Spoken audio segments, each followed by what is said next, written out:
गंगा एक शब्द, एक नदी या एक जल की धारा नहीं, बल्कि भारत की आत्मा है।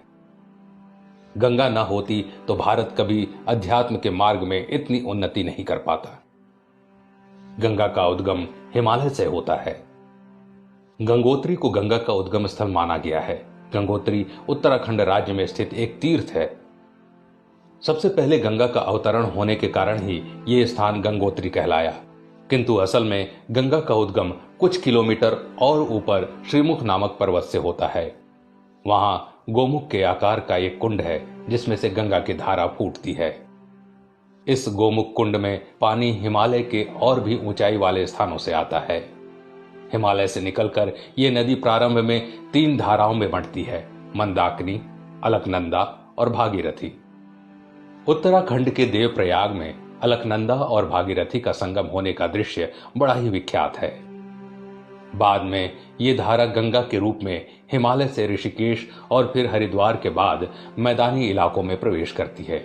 इसके बाद ये नदी उत्तराखंड के बाद उत्तर प्रदेश होते हुए बिहार में पहुंचती है और फिर पश्चिम बंगाल के हुगली पहुंचती है। इसके बाद ब्रह्मपुत्र नदी से मिलकर गंगा समुद्र में समा जाती है। इस स्थान को गंगा सागर कहा जाता है। हिमालय से बंगाल की खाड़ी तक गंगा अपनी यात्रा में चारों तरफ सुख समृद्धि बांटती रहती है। इस यात्रा में गंगा में कई नदियां जुड़ती हैं, जिनमें प्रमुख हैं सरयू, जमुना, सोन, रामगंगा, गोमती, गंडक, कोसी, घुघरी, महानंदा, हुगली, पद्मा, ब्रह्मपुत्र और मेघना। पौराणिक मान्यता के अनुसार गंगा नदी को भागीरथ ने स्वर्ग से धरती पर उतारा था। गंगा श्री हरि विष्णु के अंगूठे से निकलकर भगवान शिव की जटाओं में आकर बस गई थी, क्योंकि गंगा का वेग इतना प्रचंड था कि अगर सीधे गंगा धरती पर आती तो पृथ्वी का संतुलन ही बिगड़ जाता। राजा भगीरथ इक्ष्वाकु वंश यानी कि भगवान राम के ही पूर्वज हैं। ब्रह्मा से लगभग 23वीं पीढ़ी बाद और श्री राम से लगभग 14वीं पीढ़ी पूर्व भगीरथ हुए। भगीरथ ने ही गंगा को पृथ्वी पर उतारा था। हिंदुओं का ऐसा दृढ़ विश्वास है कि गंगा में स्नान करने से उनके पाप नष्ट हो जाते हैं। हर हिंदू की अंतिम इच्छा यही होती है कि मरने के बाद उसकी अस्थियां गंगा जी में प्रवाहित की जाएं। इसी विश्वास के चलते सैकड़ों वर्षों से निरंतर गंगा में इंसानी अस्थियां और राख बहाई जा रही हैं। लेकिन आश्चर्यजनक रूप से इतना सब होते हुए भी गंगा की अविरलता और निर्मलता में कभी कोई कमी नहीं आई। इसके पीछे क्या वजह है, ये हम आज इस वीडियो में जानेंगे। एक कथा के अनुसार एक दिन देवी गंगा श्री हरि से मिलने बैकुंठ धाम गई और उन्हें जाकर बोली, हे प्रभु, मेरे जल में स्नान करने से सभी के पाप नष्ट हो जाते हैं, लेकिन मैं इतने पापों का बोझ कैसे उठाऊंगी? मेरे में जो पाप समाएंगे उन्हें मैं कैसे समाप्त कर पाऊंगी? इस पर श्री हरि बोले कि गंगा, जब साधु संत और वैष्णव जन आकर आप में स्नान करेंगे तो आपके सभी पाप धुल जाएंगे।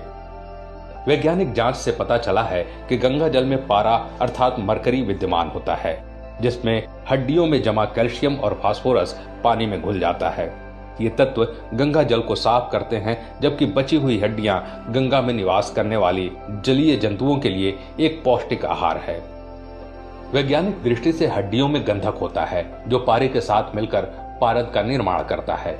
धार्मिक दृष्टि से पारद शिव का प्रतीक है और गंधक शक्ति का। इस तरह गंगा में अस्थियां बहाए जाने से एक तरफ जहां गंगा के पानी की गुणवत्ता बढ़ती है, तो दूसरी तरफ जलीय जंतुओं को भोजन भी प्राप्त होता है। एक बात और जिससे वैज्ञानिक भी हैरान है, वो ये कि गंगा जल कभी खराब क्यों नहीं होता। हरिद्वार और ऋषिकेश जाने वाले श्रद्धालु छोटी छोटी बोतलों में हमेशा से गंगा जल भरकर अपने घर लेकर आते हैं।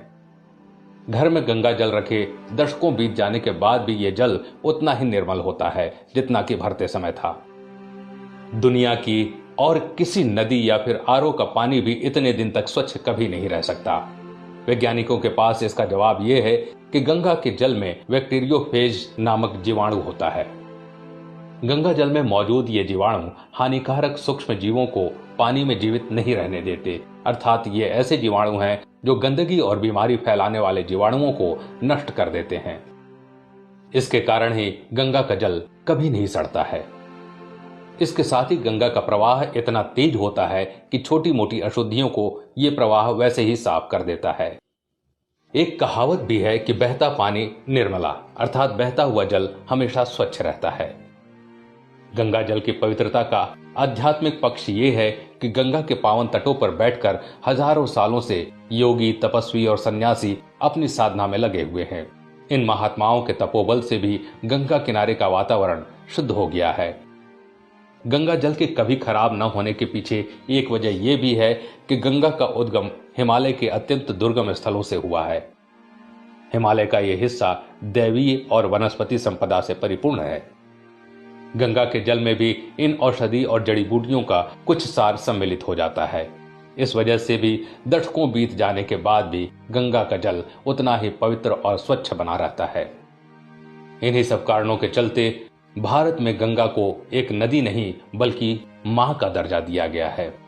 अभी संपूर्ण भारत में लॉकडाउन लगा हुआ है और अभी कुछ दिन पहले युवा वैज्ञानिकों के एक दल ने गंगा के जल का लैब में परीक्षण किया। उस जांच में यह पाया गया कि वर्तमान हालातों में गंगा का जल घरों में लगे आरओ प्यूरिफायर से भी ज्यादा शुद्ध हो गया है। मतलब अगर गंगा को औद्योगिक प्रदूषण से मुक्त कर दिया जाए तो इसका जल पूरी दुनिया में सबसे ज्यादा पवित्र है, इसमें कोई शक नहीं। दोस्तों, आज के लिए बस इतना ही। अगर वीडियो पसंद आया तो लाइक करिएगा और ऐसे ही वीडियो देखने के लिए हमारे पेज को फॉलो जरूर करें। धन्यवाद।